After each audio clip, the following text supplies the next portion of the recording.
Hey Mel, you're on. Did it. I got to make Okay. sure you can see on the camera. We're on. That was so much easier than we thought it was going to be. I know, I need a little platform. Um, how many licky mats do I have that I can pile up? Mine's sitting on a Catan box, so we've got all the mod cons.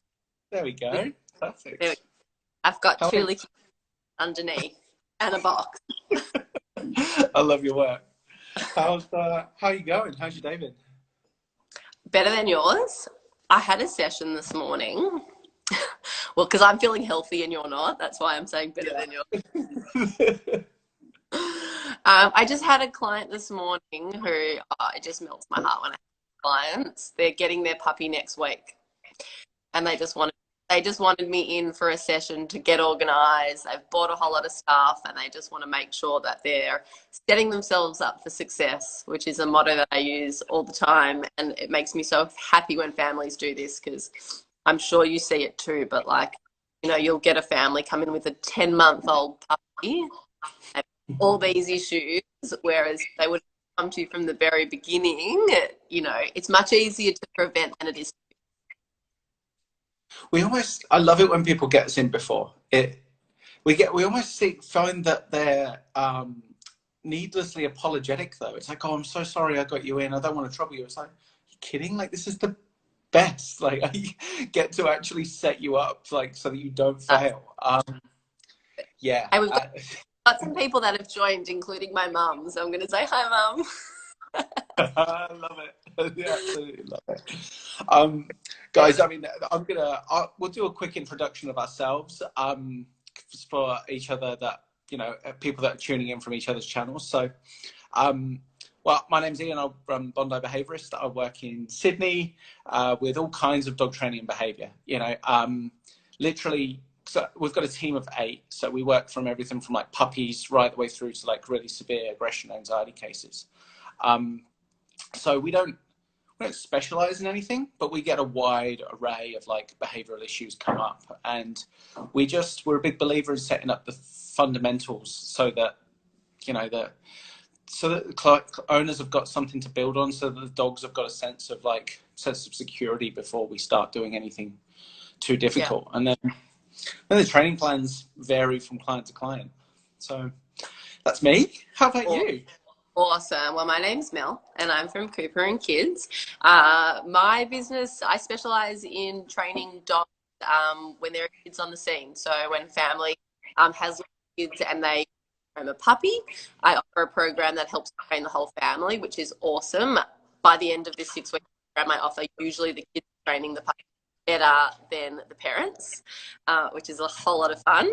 And then I'm a family parent educator. So I specialize in helping to prepare dogs for life with babies and then for life with toddlers. I know a lot of people think it's the baby stage that is hardest on a dog, but more often than not, it's once the baby starts to move that things get a lot harder. And then also, I guess, as I have seen with 3 kids now in my house that are getting older, I have a 2-year-old, a 5-year-old, and a 6-year-old. I think even as kids get older and the dog gets older, it gets harder again. The statistics for dog bites are really high in the family home, and more often than not, the highest statistic is boys aged between 5 and 9. So, Yeah, right. that's, the Yeah. supervision drops off around then because people think you can trust them. But that's when boys and kids, I mean, my daughter as well, they get rowdier, they get louder, they have friends over running around, and that can become really stressful for dogs. And as I said, my dog's nearly 9 now, and I can definitely see as he's getting older and the kids are getting older, it does get challenging. So that's what I specialize in. That's what I love doing. It's my passion. And Hence today, the so that's why we're here. We're going to chat absolutely. dogs. No better time to do it. It's definitely. I love working with this side of the things. I absolutely love working with preparing families with their dogs. But I mean, I don't specialize in it though. So this is where I'm going to let you do so much of the talking and things like that. So, you know, I come across like so many different scenarios, but I can't imagine, like, to be honest, like the stuff that you see. I think I referred somebody to you only last Friday. So one of my first ever housemates here in Sydney. She's since moved back to the States and has adopted. She has not adopted anybody. She's met a partner who's got kids, and you know she's merging her dog with the kids. So you know there's all kinds of scenarios that that we find ourselves in. But I think we can break it down a little bit. Like let's start with like introducing a dog or vice versa when it's a newborn. Like what are the common things that you might get the family to prepare for? Yeah. Well, I mean, introduction and preparation are totally. We'll keep it. I'll try and keep it short and sweet, but preparation is definitely key.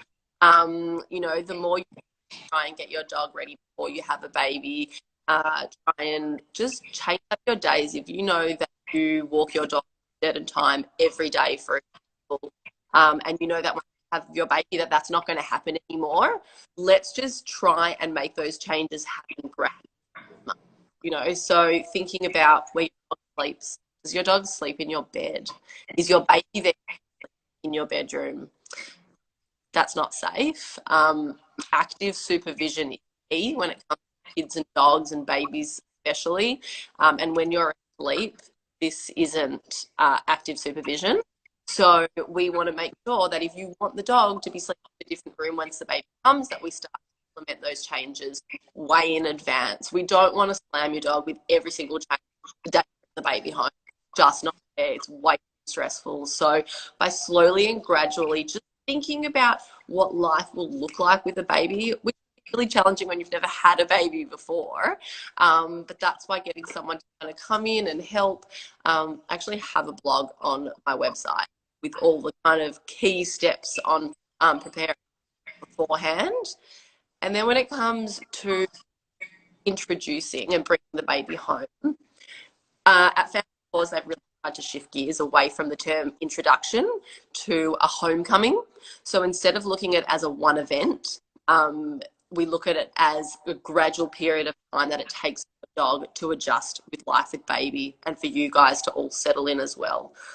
Talking about introduction can put stress on the parents. It can set you up just to fail, because if that in that one moment, in that very first meeting, it all goes to crap, you know, you're going to have these, you're just going to think, oh my gosh, like what has happened? What am I doing? But if we look at it as a long thing over a couple of days, a couple of weeks, months, and we just settle it in slowly, we want it to be like you're bringing home a bag of shop. Yeah. We don't feel like you're bringing home a baby and it's their new sibling. We're going to shout on the top of our lungs and make a big deal, because when dogs and babies are together, they just want calm. So if we bring a baby inside the house and we dangle it to the dog and we say, oh my God, look at it, do something.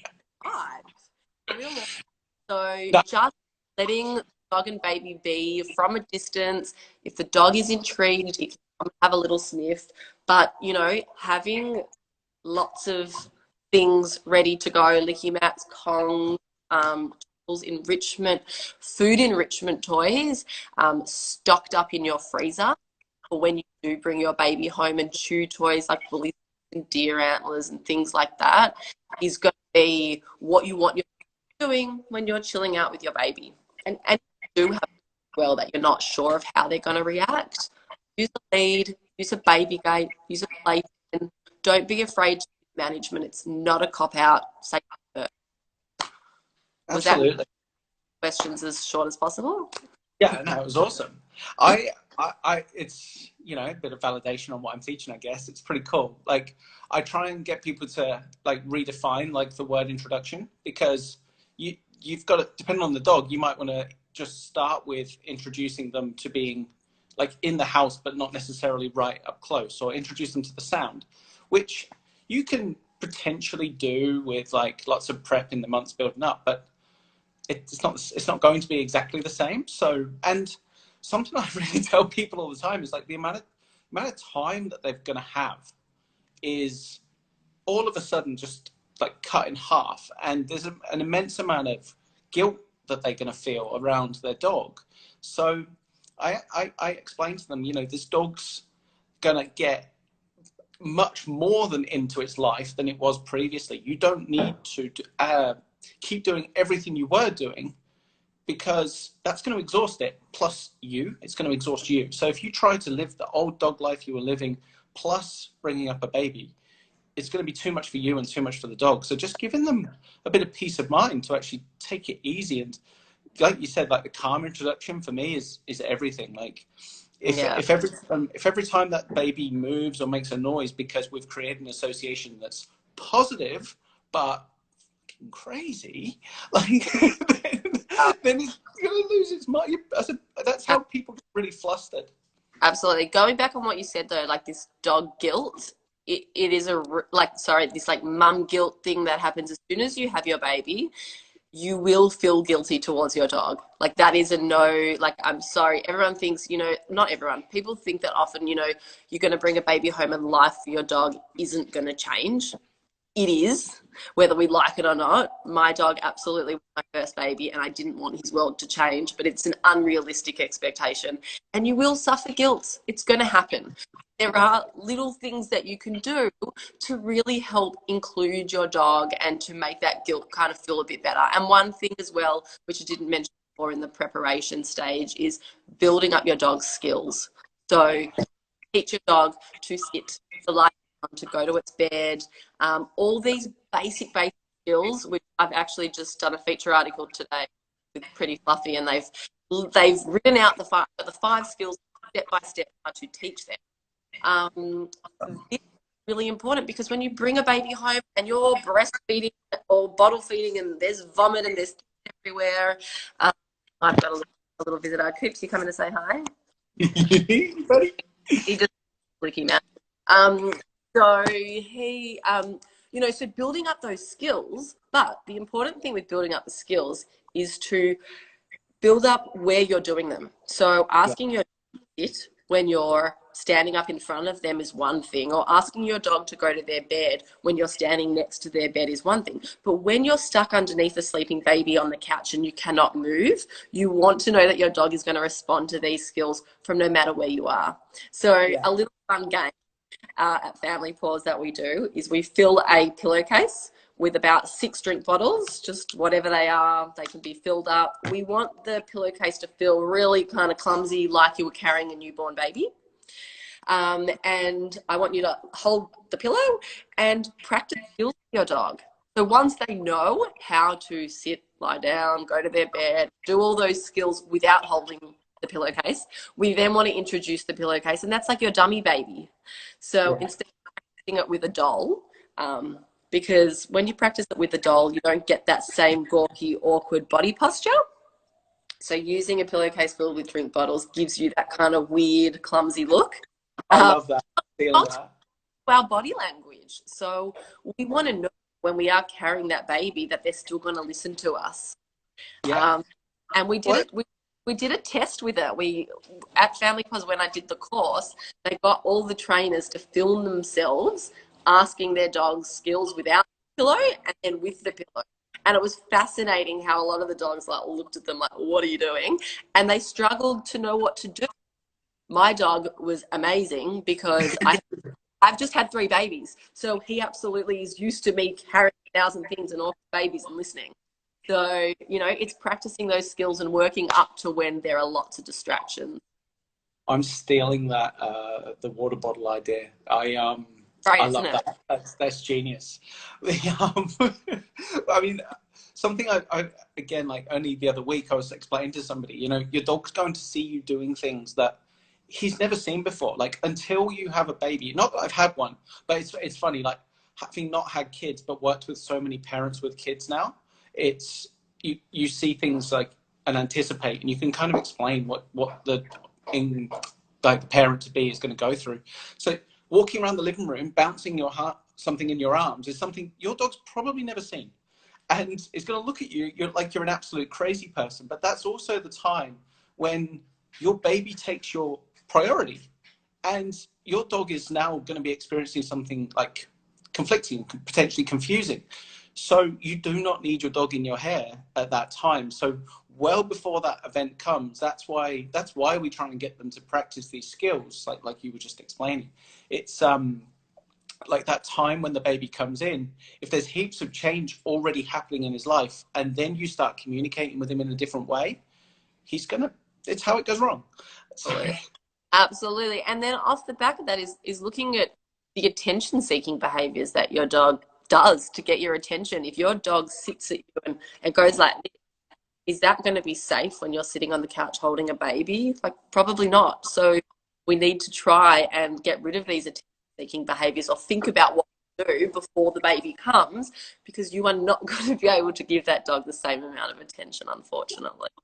Well, that's right. And we try and explain to people, if your dog's attention seeking, it's because it's in a position where it's unsure of its surroundings and is leaning on you because you are its known source of comfort. The attention is the release of endorphins that it's after. So if we can do our best to make sure that that dog is in a position where it's experiencing the minimum amount of stress, you'll see less attention seeking in the first place. But then if you do see the attention seeking, then we need you to have the communication skills to be able to provide it with comfort and with a safe alternative, that it's not scratching right next to where you're holding the baby. Yeah. So that's what we're always talking about, being proactive and reactive. So we want to take as many proactive steps as possible, but learn how to react appropriately. Because the worst thing you can do in that moment is tell it off or give it a lack of clarity, because it's going to experience more stress, which is probably then going to increase its attention seeking, because it's comfort behavior in a time of stress. Absolutely. A little nice mantra that we like to use is to just say, don't worry, my dog, don't worry about, I've got this. And that's, again, at Family Pause, that's just a little saying that we use, because I've been there. I had my first daughter, she cried for 12 weeks straight. She had terrible reflux. It was incredibly stressful. And I wish I knew that mantra back then, because I probably needed it for myself. And that's why it's really a great thing to teach new mums. Like, don't worry, I've got this. Because not only will it help the dog to see, hey, this isn't your problem, but it will help you as the mum to also take a deep breath and be like, hey, I've actually got this. So it's a really nice kind of calming thing for everyone. And let the dog know, like, this isn't your problem. It's all good. I'm under control. Yeah. And something I will often communicate to people as well is, like, when we're working with the dog, the difference between a dog and a child is, with the child, you can explain, like, hey, I'm just doing this, so that they eventually familiarize themselves with it, understand the concept of what you're doing. Whereas because of the dog's cognitive ability, we want to give them guidance and clarity as to what they can do rather than what we're doing, because that gives them a coping skill that they can then fall back on and rely on. Talking to them, explaining it's okay, or saying, oh, it's okay, I'm just bouncing the baby, this is something that will probably just draw attention to give the dog attention for you. So while it's a really nice approach, it may be compounding the problem. Like, it might actually be drawing more attention to you and reinforcing behaviors that you don't necessarily want to see. So giving clarity and guidance, for me, is like really obvious and really, really important. We're saying with being proactive and not being something I use all the time, especially with older kids too. When you see a situation that's about to happen, so for example, sleeping dog, crawling baby, about to happen, instead of reacting in a negative way, what can we do to quickly steer these guys away from each other in a positive way? Because we don't want to create negative associations between kids. And so important.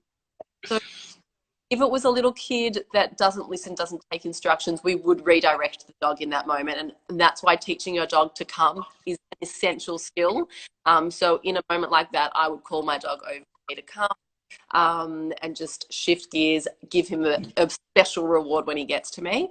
But if the child is a bit older and they can understand, I absolutely have used this before. I saw Brooklyn literally like walking over to my dog, looking at his tail, and was like about to pounce. And I was fortunate enough to have his favorite truck sitting to me, and I was like, "Oh my God, Brooks, come, your truck's right." Turned around and came straight over to me. Yeah. The to shift gear, and instead of reacting in a negative way and being like, no, no, no, thinking about what can we actually do to change it, give them something to do, and then to praise them for it. And that with their interaction together as well.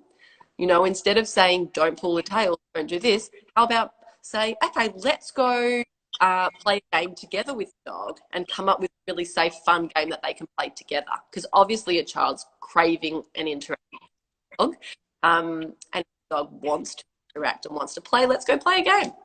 Yeah. I just IGTV literally 10 minutes ago of a good, very no-skill game called Find It. That is brilliant for kids and dogs, especially dogs that are really anxious kids. So there's quite a few fun to play, but that's one. Yeah, the don't say, the amount of people that it's default to go, no, no, no, no. And we see it in parents and we see it in dogs. Like the other day, I was sat in a consult, and while we were chatting away, this dog was trying to get the owner's attention, and we would obviously trying to redirect it onto something we would deem appropriate. But before it was our first session, it had never learned how to do any of these things, so it kept on doing what it knew, and he kept on running to the other side of the room and jumping up on the corner of the sofa and putting his face in the corner of the wall. Now, in the meantime, he's looking over his shoulder, going, I normally get told to get down here. It's hilarious. Like what he'd learned was that was the best way to get attention. And out of context, it looks so weird, but you look at that and go, yeah, he's learned to do that. Because every time he jumps up there, he goes, you go, and give him loads and loads of attention. And kids are no different, you know. Like, they're gonna figure out very quickly what's the best way to get you guys to engage with me, whether that's the dog or you or both, even better. And as a parent, I know we all lose our cool. We're all human. Like it is normal, but like in the heat of the moment, that doesn't work. You know, showing them what you want them to do and then rewarding them for it, it works. It is scientifically proven to work. And this works not only for dogs, but it works for our kids too. So much of what I teach, there is a parallel. Like absolutely, as you know, Dr. Susan Friedman, like who is the pioneer of behavior change and all of this, she was a child psychologist, and now she preaches about animal behavior, but it all intertwines. So the more we can encourage and reward and praise the behaviors we want, the more we're going to see them. And that comes with making sure that you've thought it through beforehand. Like think about your scenarios and make sure that there's a minimum chance of failure, because we'll get like a lot of rebuttal, like, oh, I want to use positive reinforcement, but he keeps doing this. Well, if he keeps doing it, don't keep setting him up to fail. Don't keep presenting the same scenario and expecting a different outcome. Yeah. I'm gonna steer us in another direction. Okay, cool. And Pets Day. So, you know, it's important that we obviously celebrate the bond that kids and pets together, which I think is super special, and I see it every day in my home. But it's also about creating awareness about the safety around kids and dogs, and body language, I think, is essential. Understanding a dog's body language, because when kids and dogs are together, we're always told to supervise. But if you don't understand dog body language, what does supervision mean? You know? And I'm a culprit of this because I didn't understand dog body language when I had my first child. So you live and you learn. But just because a dog will tolerate having its ears pulled or its tail pulled or being climbed on by kids absolutely does not mean that that is something we should ever allow. They don't enjoy it. And tolerating something isn't good enough. I've got my little prop here, which you probably won't be able to see, but I can share it on my stories later. The aggression ladder. Dog bites don't happen out of the blue. There is a warning. There is always a warning, but it's about understanding what the warning signs are.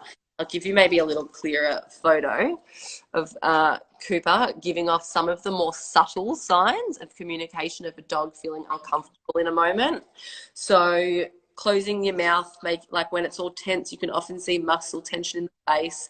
There's the whale eyes when you can see the whites in the eyes, the yawning, the lip licking, turning their head away, shaking off. There's a whole heap of different forms of communications that our dogs use to show us that they're feeling uncomfortable. And we've got to learn to know what these are so that we can help them before it escalates. Because we don't want to be hearing growls and snaps and seeing bites when there are kids involved. And we can help them. If we can help them in these moments when they express the subtle signs, we're going to create such better bonds between our kids. Yeah. You know, and if we can teach it to our kids too, our kids will be able to see it as well, be able to help dogs when they're feeling uncomfortable. I think, you know, those signs that, you know, the ones that you were talking about, the little ones, they're already, that means the dog is already experiencing some stress. Like the big overt ones like snapping and growling, they're obvious, like people are aware of that. But if people can actually get to know the dog's body language and understand, like, okay, we actually pushed the dog too far that time. Like when he was licking his lips, not, oh, good, that's when he's telling us he's getting stressed. Let's just look out for that next time. Let's try and find the one before it, because absolutely, the earlier the better. And we, like you said, you said tolerating is not good enough. I often use the similar term, like getting used to it's not good enough. Like I'm used to loads of things I don't like, you know, and they add up. So. Absolutely. And I think a big thing with parenting is that, and this is something I thought too before I knew what I knew now, is that we often think that if our dog doesn't like it, they'll get up and move away. But that is not the case. You know, if a dog wants to be close to their human, to their adult that they trust, and then all of a sudden this child is coming towards them, they can feel this conflict. And that's often when you see the growls and the snaps and the bites, because they want to be near their person, but this child is getting too close and they don't know what to do. Probably your tried to turn their head. I mean, I remember Cooper, like he used to do this. He'd be lying there, just resting his head on the floor. He'd see one of my kids approaching and he'd go like this. Yeah. Like so subtle. But in that moment, I can see, hey, he's trying to tell them to piss off. He doesn't want them coming close. And in that moment, I just got to redirect them and do something else. Yeah. You know, we've got to watch for these little subtle things and protect our dogs because they can't talk for themselves. But they can. The notion that people think that they've got to really push them together to create a bond. When one of the individuals, whether it be the child or the dog, asks for space, and then we manipulate it so that the other one gives them space. Now, they don't know that we manipulated it. They know that the other one listened. And something I've been saying for years is trust is built around listening to the other individual. So if your dog or your child constantly feels heard by the opposite, they're going to learn, like, I can actually trust this one. Whenever I speak, whenever I communicate, they listen to me. And that's how we build a bond. So moving them away at that time strengthens their bond, not weakens it. Yeah. I can't even tell you more. Like, because I didn't understand this stuff when Harper, my first, was born, versus how much I understand now that she is nearly 7, I have seen the shift in their relationship, and it is incredible. You know, she was the first child in the house, so she wanted to get close to that dog. All she wanted was to get close. I'm just going to pause. Might actually be two of us talking right now, but I'll wait for Mel to come back. Oh, there you are. So Harper now understands body language. She understands what to do, and her bond with the dog is phenomenal now. Like, he listens to her, he gets excited to see her. She uses treats to train him. I think that's really important for kids as well. Even if your dog knows how to sit and lie down, you want your kids to get involved, bring the treats back out again. We want kids to be like Santa Claus. They come bearing the good stuff. They're never to be the ones to tell the dog off. But I've seen that shift in gear, you know, that from a dog that was tolerating stuff versus a dog that now with the child, the trust has been rebuilt through understanding and respecting body language, but then rebuilding with games and training and stuff like that too. It's really magical, but it doesn't happen overnight. And I think that's important to know, especially if you've got an anxious or fearful dog. Like, building those bonds back up with kids and dogs doesn't happen overnight. It takes work. It's worth it in the end. Yeah. Ultimately, everyone's safe and happy. Well, that's it. And then we go back down to that safe level of supervising. You know, if we've got a breakdown in the relationship, set things up so that there isn't a circumstance where they can come into contact without that supervision. And that means that you're actually in control of, as much as possible, the outcomes. And that's how we can rebuild a relationship. Exactly. I don't know if this is still true. It was many years ago that I heard this stat, but it's roughly about the age of 7 that kids can begin to understand and comprehend dog body language. But whether that's true or not, one thing I've learned is that adults can't, let alone kids. And I think we know that kids imitate the parents. And if we can educate the parents, so obviously educating the kids is a beautiful side of it, but essentially we do have to educate the parents as well so much, because kids mimic it. You know, we had one, again, this is how often I'm saying this out loud and sitting there talking to you today makes me realize how often I do this, but like only on Friday had one where every time the dog misbehaved, the mum was just getting really frustrated and telling the dog off, and the child was starting to copy this. So we were like, well, that's actually really dangerous, because the dog's going to find the kid extremely stressful.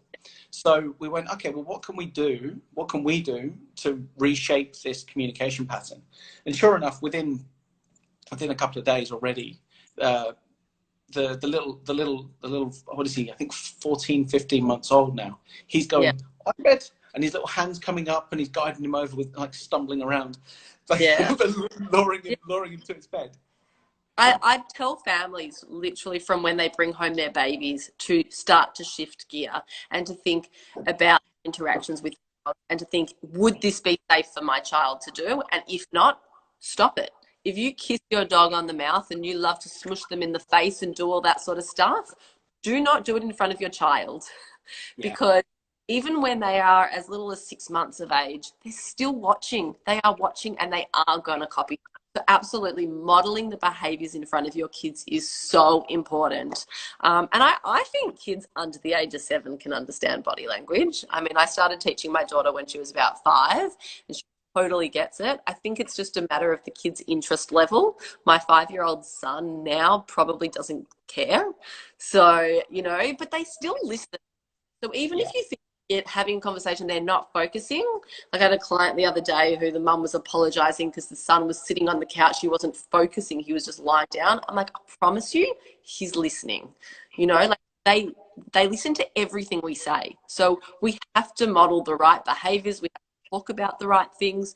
So when you see your dog lip lick or yawn or things like that, I want you to say it out loud. So let the kid know, oh, we just saw a yawn. Maybe he just doesn't like being patted on the head, you know, and we just try and look for another option. I mean, my dog hates being patted on the head. He will yawn. And if a person goes to do it more than once, he will bark. So, you know, it's just about being their voice and being like, hey, actually, give him a pat on the bum. That's his favorite spot. So just talking about it loud so that they learn. Kids mimic everything. It's frightening. So we've got to get the parents getting it right and talking about it, and then absolutely the kids will learn. Absolutely. Yeah. Absolutely. Is there anything else you wanted to cover today? We're going to try and keep this. You know, I all day long, but no, let's cap it at half an hour. Love it. I love your work, Mel. And thank you. Such a pleasure, as always. So let's do this soon. Everyone that doesn't know, Ian has man flu right now. He's managed to pull it together for us and looks all right. It's amazing what a bit of hair gel does. I look like crap only 15 minutes ago. All good. But for anyone that wants more, I've got a blog section on my website as well. Under the Kids and Dogs tab on the blog, there's heaps of free resources about understanding communication and just safety around kids and dogs. And then if you look in my older ones too, there's all the baby stuff like preparing and introducing and all of that. So lots of info. Thanks. Thanks so much, Mel. Have a lovely day. Better. Yeah.